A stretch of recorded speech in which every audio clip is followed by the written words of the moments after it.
When my wife passed, the lawyer slid a folder across the table and told me I'd inherited a boarded-up diner off Route 9, while my daughter got the lake house worth $2 million.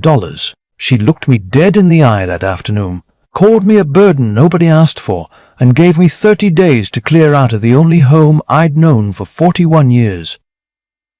I had nowhere to go but that dead diner 2 hours north, but when I turned the key in that rusted lock and the door creaked open, what I saw inside made my knees go out from under me. Hey, before I get into it, if you've ever been treated like you stopped mattering the day you got old, do me a favor and drop a comment telling me where you're watching from.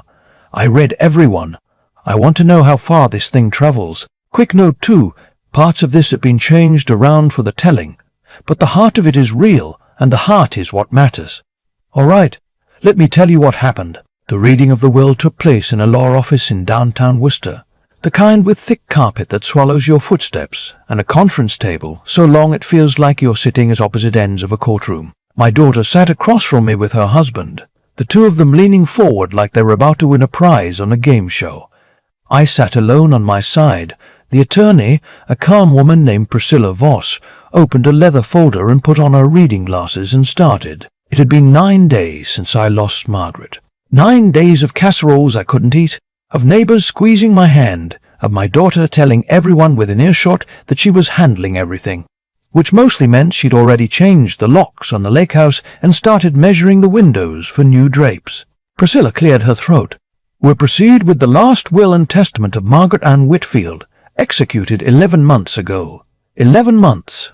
Margaret had drawn this up while she was still strong enough to drive herself to appointments. She knew something was coming. She'd had time. To my daughter, Priscilla read, I leave the property on Cedar Lake, including the residence and the boathouse.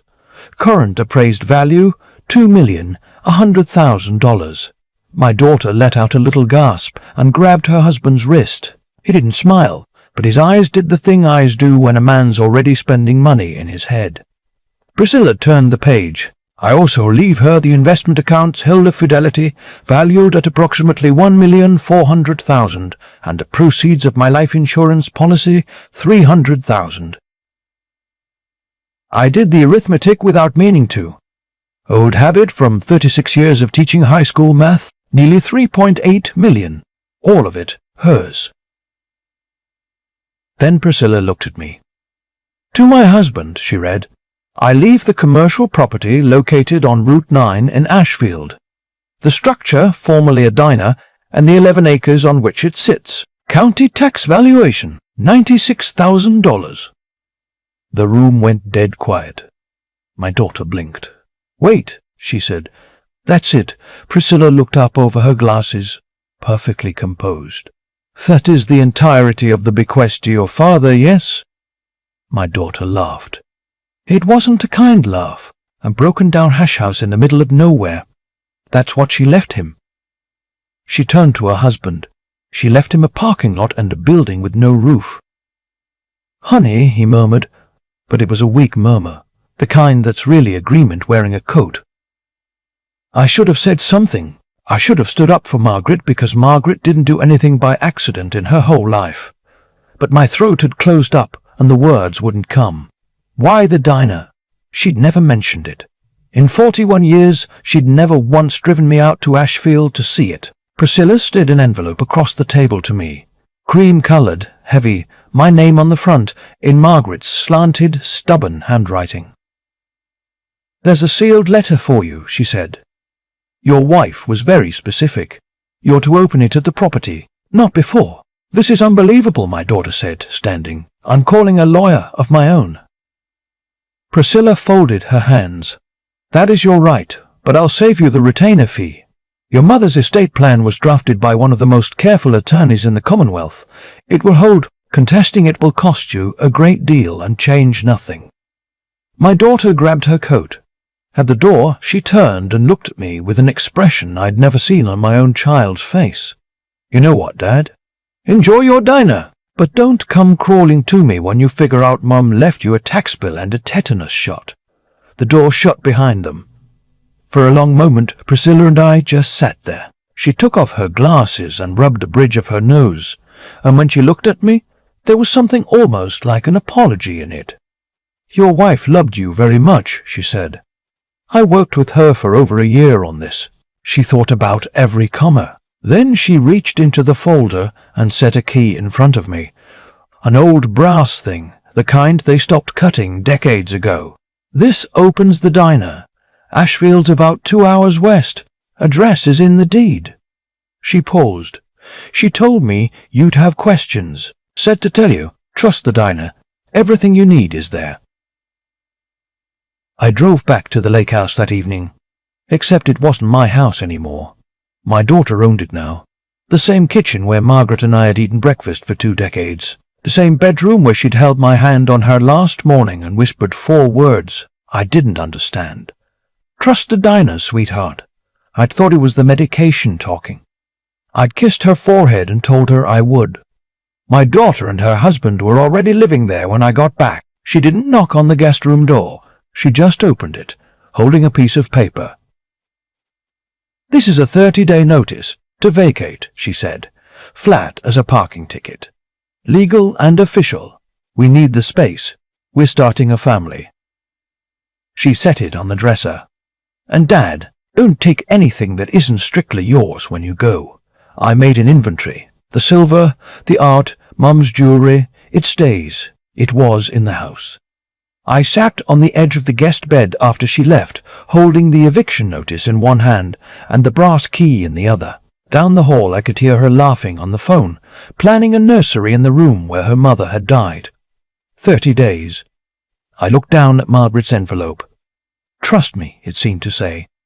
Margaret, I whispered to the empty room, what did you leave me? The next 2 weeks were a slow demolition of my life.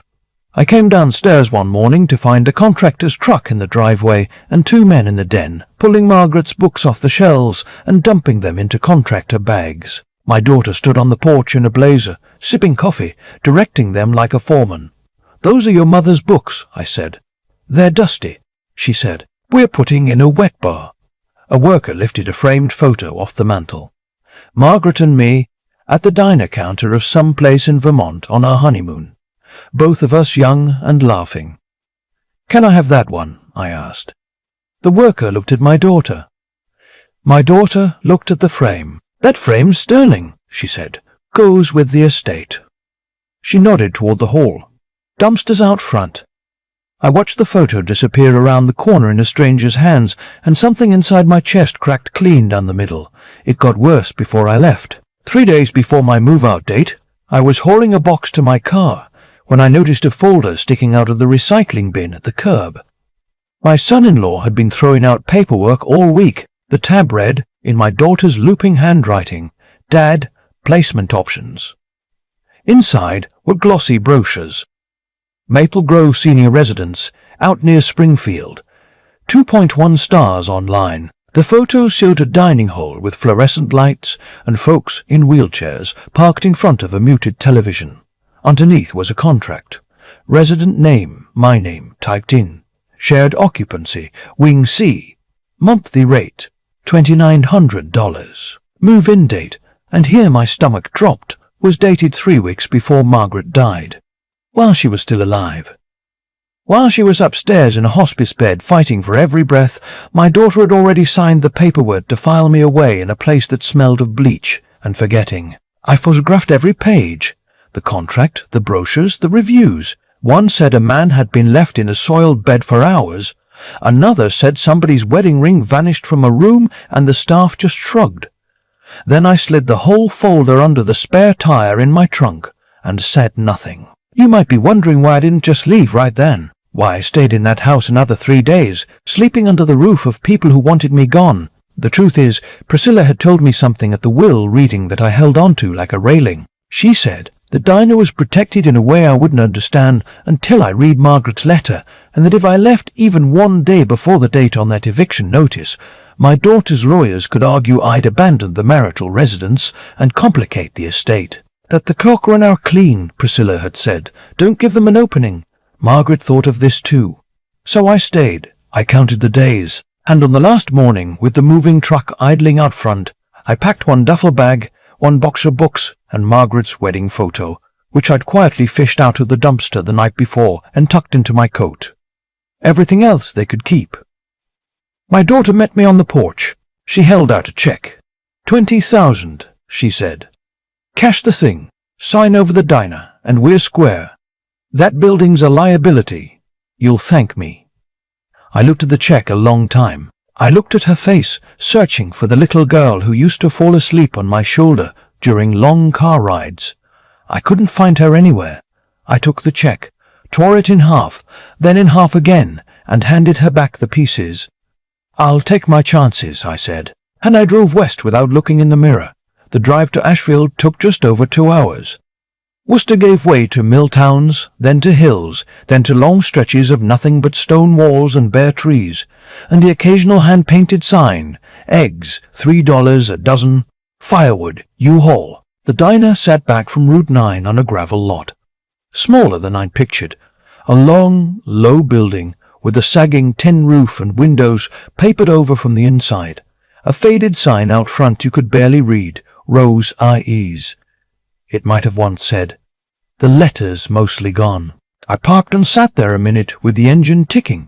Behind the diner, 11 acres rolled back toward a tree line, gone to brush and saplings, the kind of land you'd drive past your whole life and never see. My daughter was right about one thing, it looked worthless. I let myself in. The brass key turned hard, then gave. Inside, the air was cold and smelled of dust and old grease and mouse.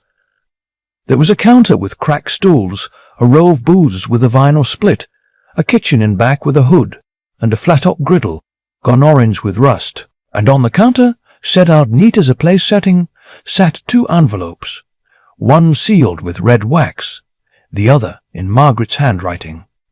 I picked up the wax-sealed one. My hands weren't steady. All right, Mags, I said out loud, to nobody. Show me. But before I tell you what was in that letter, and I promise you it knocked the wind clean out of me, do me one favor. If you've made it this far with me, leave a comment with just one word. Trust. I want to see how many of you walked all the way out to this diner with me. And if this kind of story isn't for you, no hard feelings, you can step off here. But if you want to know what Margaret hid in the back of that building, stay right where you are, because the truth's about to come out. I broke the wax seal first. It was short. Margaret never wasted words. Sweetheart, by the time you read this, you should be standing inside the diner.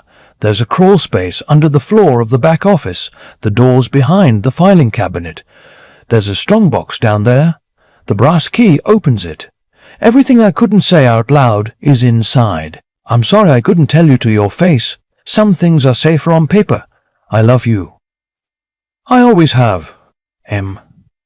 I read it twice, then folded it into my wallet and went looking for the office. It was a closet of a room off the kitchen, a metal desk, a dead foam, a heavy filing cabinet against the back wall. I dragged the cabinet aside, screeching across the linoleum, and there it was, a square cut into the floorboards with a recessed ring pull. I lifted it. A short ladder went down into the dark. I climbed down with my phone flashlight. The crawl space was low, dirt-floored, dry, and in the corner, under a canvas tarp, sat a green metal strongbox with a brass padlock. The same key opened it. Inside were 4 folders, each labelled in Margaret's careful hand. Survey, Son-in-law, Evidence with a red tab, Conspiracy, Decon Hoth, blue tab, and Terse do Comments, blue tab, and Terse do Comments. On top of them all was another letter with my name on it. I sat down right there in the dirt and read it by phone light, and I'm not ashamed to tell you my hand shook the whole time. My love, she wrote, if you're reading this, it means I'm gone, and our daughter has already tried to take the diner. There are 3 things you have to understand. First, our daughter has been stealing from us.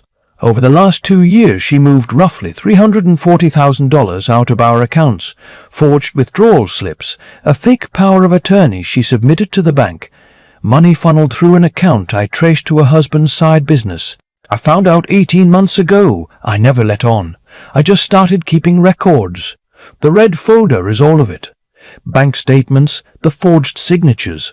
Look at the loops. They're too tight. It's not my hand. The telecamera stills. Everything. Second, she's been working with a man named Deacon Holt. He's a commercial developer out of Hartford, and he and I have a history I never told you about because I was ashamed of it. He tried to ruin a deal of mine 20 years back and never forgave me for beating him. He found our daughter first. The blue folder has their emails. They have a plan, sweetheart.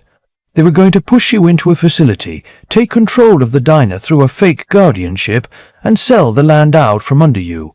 Third, and this is the part I need you to sit down for, the state's been planning Route 9 widening and a new highway interchange for 6 years. The on-ramp is going to cut straight across the back of our 11 acres. I bought this property quietly 22 years ago because I read the Transportation Board minutes when nobody else was paying attention. The Commonwealth has already filed to acquire the right-of-way. Their appraisal, the one Holt got his hands on, which is why he's circling, puts the easement and remaining commercial frontage at just under $9 million. The trust documents folder explains it. I put the diner into an irrevocable trust in your name a year and a half ago. Our daughter cannot touch it. No power of attorney, no guardianship.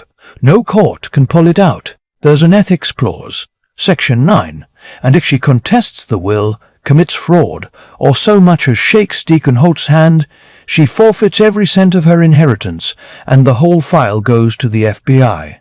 I know this hurts more than the cancer ever hurt me. I know you still see her at 6 years old, but she made her choices while I lay dying, and I need you to make yours. Don't forgive her. Protect yourself. Protect what I built. It's yours now. I loved you more than I ever managed to say out loud. Trust the diner. Margaret. I opened the red folder. There was a timeline in her handwriting, dates and dollar amounts marching down the page. A withdrawal slip with a signature that almost looked like hers, the loop's wrong, just like she said. A grainy bank camera still of my own daughter at a teller window in a wool coat I'd bought her 2 Christmases ago, and a sticky note in Margaret's hand discovered 18 months ago. Watched. Let her think she got away with it. Set the trap. M. I sat in that crawl space a long time. The woman I'd loved for 41 years had been fighting a war I never even knew was on. While I sat at her bedside reading aloud from her mystery novels, she'd been building a case airtight enough to put our own child in handcuffs. She'd known. She'd watched it all happen and said nothing, because saying something would have spooked the trap. I climbed back up into the cold diner, and I whispered into the dust, "She's not my daughter." And then I got to work, because now I had work to do. That evening, while I was still sitting in a booth trying to make sense of it, an old pickup pulled into the gravel lot. A man got out, 70 if he was a day, flannel and work boots, a thermos in one hand and a paper sack in the other. He walked up to the door like he'd done it 1,000 times. "You'll be Margaret's husband," he said. "Not a question." I stood up. "And you are?" "Name's Wendell Pruitt. I run the feed store down the road." He set the thermos and sack on the counter. "Your wife paid me to keep an eye on this place. Mow the lot, run off anybody who came nosing. Said if you ever showed up here alone, I was to feed you and give you this." He pulled an envelope from his coat. It was fat. "She paid me 2 years back. Said you'd need it." I opened it. $100 bills, banded. $15,000. "Don't thank me," Wendell said before I could. "Thank her. She thought of everything, that woman." He nodded at the back of the building like he knew exactly what I'd been doing down there. "I'll tell you something else. Your daughter and a slick fella in a grey suit have been around town these last few days, asking the county clerk about the easement, asking at the assessors. They're circling, son. They'll come out here, maybe tomorrow, maybe the day after. Don't sign a thing they put in front of you. The lawyer's got your back." He tapped the counter, and so do I. He brought me coffee and a turkey sandwich and a battery lantern, told me he'd haul a generator out in the morning, and then he was gone, his taillights bouncing off down the dark road. I ate that sandwich standing at the window, looking out at 11 acres of brush that the Commonwealth of Massachusetts apparently wanted to pay $9 million to drive a highway through. For the first time since Margaret died, I didn't feel alone. She'd built walls around me, and I was standing inside them. They came 2 days later. I heard the cars on the gravel before I saw them, a black sedan, and behind it, a silver SUV. My daughter got out of the sedan in sunglasses and a coat that cost more than the diner's tax bill. The man who climbed out of the SUV moved slow and sure, grey hair combed straight back, a vest and no jacket, the kind of man who's used to people waiting on his sentences. Deacon Holt. I'd recognize him from Margaret's folder anywhere. Before I went out, I took my phone off the counter. 2 nights back, I'd answered a call from my daughter and, on a hunch, muted my end and let it record. She hadn't known I was listening while she talked to somebody about the easement and getting the old man to sign before he figures out what's under that land. I had every word of it backed up to the cloud. I slid the phone in my pocket and stepped onto the porch. "Dad," my daughter called, taking off her sunglasses, "we need to talk." "No," I said, "we don't." Holt stepped forward smooth as oil and put out his hand. "Mr. Whitfield, Deacon Holt, I develop commercial property, and I'd like to take a burden off your hands." I didn't shake it. "That building's a money pit," he went on, unbothered. "Taxes, liability, upkeep, I'll make it simple. $4 million cash today. You sign the deed, I handle everything, you walk away a free man." I turned to my daughter. "You brought him here." She shifted. "Dad, it's a great offer, more than that dump is worth. Take it and go enjoy what's left of your life." "What's left of my life?" I repeated. "At Maple Grove, Wingsea?" Her jaw tightened. I took out my phone and pressed play. Her own voice came out of the little speaker, tinny and clear in the cold morning air. "The easement, the whole back parcel. We get him to sign before he figures out what it's worth. Then we move him into the facility and I take over as conservator. After that, the land's ours." The blood went out of her face. Holt's smile dropped like a stone. "That was 2 nights ago," I said. "You didn't know I was on the line?" Holt recovered first. "Mr. Whitfield, I don't know what you think you heard." "I heard my own daughter planning to lock me in a home so she could steal land out from under me and sell it to you," I said. "How much were you paying her, Holt? A cut of $9 million? My daughter's eyes flickered. "Dad, stop being stubborn. The land under this place," and then she caught herself, but too late. "The land," I said softly. "You just said it." That's when the 3rd car came up the gravel, a white SUV, and out of it stepped Priscilla Voss with her leather briefcase, and behind her a younger man in a state windbreaker carrying a kitport. Priscilla walked straight to me. "Good morning," she said pleasantly. "I see we have company." She turned to Holt and pulled a document from her case. "Cease and desist. You are prohibited from contacting my client, making offers on this property, or conducting any business connected to this land. The irrevocable trust executed by Margaret Whitfield names you specifically, Mr. Holt, under Section 9.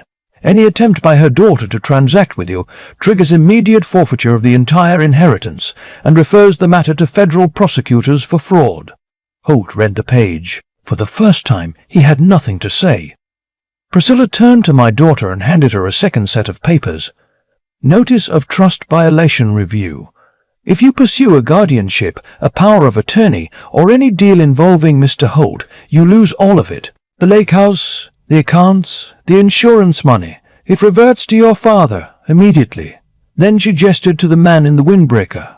"This is Mr. Abernethy from the State Department of Transportation. He has business with the property owner." The young man stepped up and nodded at me. "Mr. Misty Whitfield, your late wife filed the right-of-way paperwork with us 18 months ago. The interchange project's fully funded. We'll be making a formal acquisition offer on the rear easement within 60 days. He glanced sideways at Holt. "I should add, your competing inquiries about this parcel have been noted and denied. The Commonwealth deals directly with the owner of record.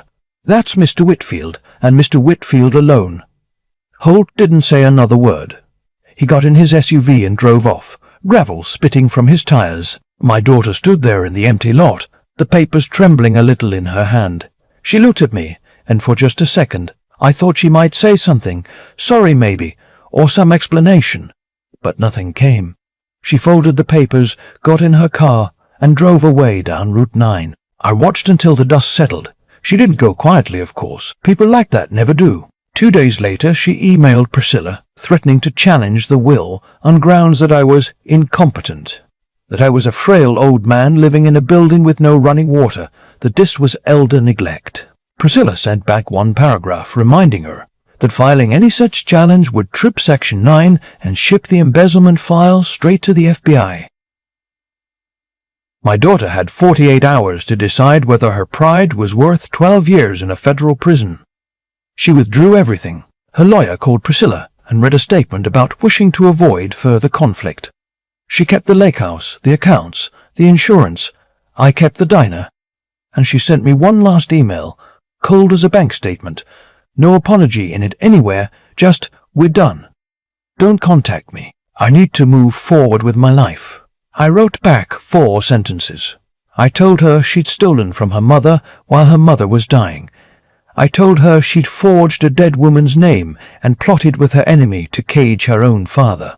I told her she was no daughter of mine, and that if she ever contacted me again, I'd hand the file to the FBI, ethics clause or no ethics clause. Then I blocked her number, her email, and her husband's, and I sat on the diner steps in the cold and waited to feel grief. It didn't come. What came instead was something quieter and steadier, like a fever finally breaking. Wendell pulled up with a 6-pack of root beer and sat down next to me without a word. And after a while, he said Margaret had told him once, over coffee at the feed store, that she'd spent years trying to figure out where she lost that girl. He told her maybe she hadn't lost her. Maybe the girl just chose a road of her own. Margaret shook her head and said no. Some people are just born wanting more than love can fill, and that's not a mother's failure. It's a person's choice. I sat with that for a long time. It's the truest thing anybody said to me. Here's what I want you to take from this, and then I'll let you go. For 30 days I lived in a guest room in my own home, treated like furniture somebody forgot to throw out, and the whole time I kept thinking I must have done something to deserve it, that if I'd just been a better father, she wouldn't have turned out cold. That's the lie that keeps good people small. Walking away from a child who treats you like a burden is not your failure. It's not a sin. It's a choice that child made, and you're allowed to stop bleeding for it. Margaret knew that. She made her peace with it before I ever did, and she spent the last 2 years of her life building me a fortress, so I'd be safe enough to learn it too. The Commonwealth's offer came through that autumn. After the easement sale and the commercial frontage, after taxes, it cleared just over $6 million. I'll tell you what I did with the diner. I didn't bulldoze it. I had Wendell help me put a new roof on it, real windows, a working kitchen, and I reopened it. Roses, the old sign said. So roses it stayed. Eggs and coffee and a counter where the local farmers sit at dawn, prices a working man can afford. It loses a little money every month, and I don't care, because Margaret left me a fortune and an empty building, and what she really meant for me to find in both of them was a reason to get up in the morning. The rest went into a fund in her name, scholarships for the kids out here in the hills who can't afford the state school, a hand for the families driving 2 hours to Boston for cancer treatment, the way we used to, watching the bills stack up on the kitchen table. I live on a little. I give away a lot. There's a girl who comes into the diner most mornings now, 18, sharp as a tack, headed to study engineering on one of Margaret's scholarships, and she told me last week she wants to build roads. I almost laughed out loud. Build them straight, I told her. Build them where they help people. She has no idea why that landed the way it did. Some nights I sit at the counter after close, the lights off, and I talk to my wife like she's on the stool beside me. I tell her the diner's full. I tell her the highway's coming through right where she said it would. I tell her I finally understand what she meant. She didn't leave me a building. She left me a way to start over at 68 with my hands full of purpose instead of poison. My daughter chose her road. I chose mine. And out here on Route 9, where the new on-ramp curves across land everybody swore was worthless, I get up every morning and I unlock that old brass lock, and I trust the diner because the woman who left it to me never once steered me wrong. For 30 days, I slept in a guest room, in a house I paid the mortgage on for 2 decades, and every one of those nights I lay awake asking myself what I'd done wrong to raise a child who put me out like a piece of broken furniture. That question nearly swallowed me. It took me a long time to see the truth Margaret saw years before I did, that my daughter's cruelty was never a verdict on me. It was a choice she made, over and over, with her own 2 hands. A man can love a child with everything he's got, and still watch that child decide to become someone hard. The blame doesn't transfer just because you're the one left grieving. Here's what that diner taught me, sitting in the dirt of that crawl space with Margaret's letter shaking in my hands. The way you treat people when you think no one's watching is the whole measure of you. My daughter forged a dying woman's signature and shook hands with the one man Margaret despised, and every one of those small private choices stacked up until they buried her. Meanwhile, Wendell, a man who owed me nothing, drove out to feed a stranger because he'd given his word to a woman who was already gone. 2 people, 2 sets of choices, 2 completely different lives. Cause and effect doesn't care how much money's on the table, but being good-hearted wasn't enough on its own, and that's the part I want you to hear. Margaret didn't beat my daughter and Deacon Holt with kindness. She beat them by paying attention. She read transportation board minutes nobody else bothered with. She watched the theft for 18 months without flinching so she could build a case airtight enough to hold. She saw exactly who our daughter had become, and she planned around it with a clear, cold mind. Goodness gives you the right aim. Clear thinking is what lets you actually hit the target. You need both, and most folks only ever bring one. And then there's the third thing, the one that doesn't show up in any will. I had to tear up a check, stay in that house until the clock ran out clean, drive 2 hours into the hills not knowing what waited for me, and stand on that porch and play a recording to my own child's face. None of that was easy. Every cell in my body wanted to take the 20 grand and disappear, staying upright when it would have been easier to fold. That's the muscle that saved me. And it's a muscle, which means you build it by using it. So, if you're sitting where I was, treated like you've outlived your worth, hear me.